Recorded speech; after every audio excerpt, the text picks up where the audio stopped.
How are you today? Kumusta na kamutanan? Ako si Father Giver Alipuon, pares priest sa parokya ni San Blas diri sa Payaw, kag sakop sa Diocese sang Cabancalan, and at the same time Director sang Commission on Catechesis and Evangelization sa Diocese sang Cabancalan. Magasugod na ang aton nga Kwaresma. Ang Kwaresma nagasugod sa Miyerkules de Badles, ang adlaw nga sa diin ang aton nga mga agtang ginapalhitan sang abo sa porma sang cross.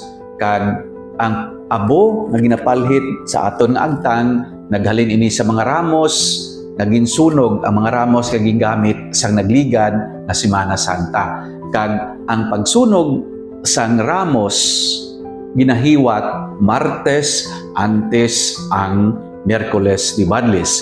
Ginatawag naton ini Shrove Tuesday. Naghalin sa word nga shrive, meaning absolution after the confession. Kay madamo nga mga Kristiyano ang nagakadto sa simbahan during Shrove Tuesday sa pagpangumpisar, sa paghimo sa self-examination, sa paghandom kag pagplano nga dulaon ang mga sala nga nahimo kag maghandom nga bag-ohon ang kaugalingon. So nagahatag ini isang space ining Shrove Tuesday sa pagpaminsar, sa paghinulsol kag sa pag-decide nga untaton ang ini nga mga bagay. So shrive means absolution, kay nangumpisar. Kag wala labot sina sa Shrove Tuesday dira ginasunog ang abo nga ginagamit sa badlis sang aton nga agtang the following day sa Ash Wednesday. So kadto kita sa Ash Wednesday. Sa Ash Wednesday ginapalhitan ang aton nga agtang. Kag ang pagpalhit sa abo isa ka simbolo nga sa diin kita nagahandom nga magbag-o sa aton nga kaugalingon, especially ang paghandom sa pag-untat sang aton nga mga sala. So amoy na ang kumbaga daw external expression or confession o kung paghinulsol nga ginapakita nimo sa kadam-an nga gusto ko nga hinulsulan ang aton nga mga sala.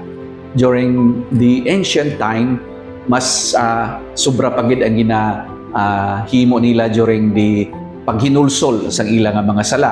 Ginaligo nila ang ilang nga kaugalingon sang abo kag nagasuksok sang sako. But today, amo na lang na ang ginahimo sa aton ang pagpalhit sang abo sa aton nga mga agtang.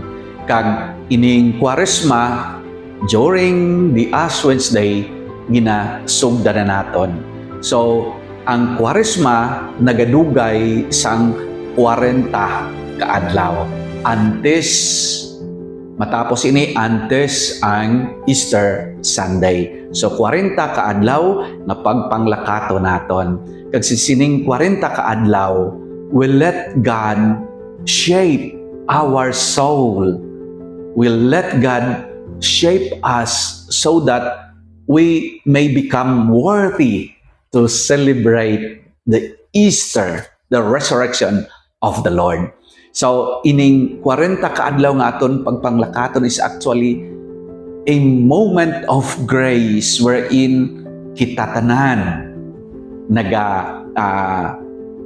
tugyan sang aton nga kaugalingon nga pormahon sang Dios agod nga pag-abot sang pagkabanhaw kita mangin worthy, mangin angayan, mangin pareho sa aton nga Ginoo nga nabanhaw man.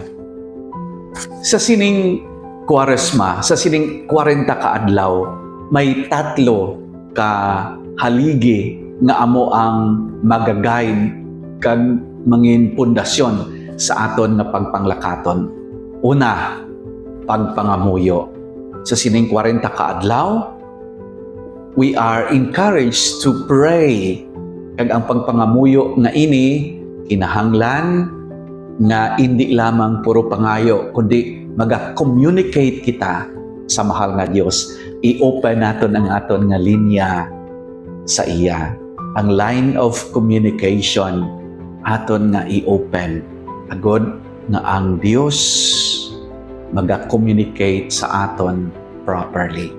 Kadua, ang pag-fasting kon pagpuasa.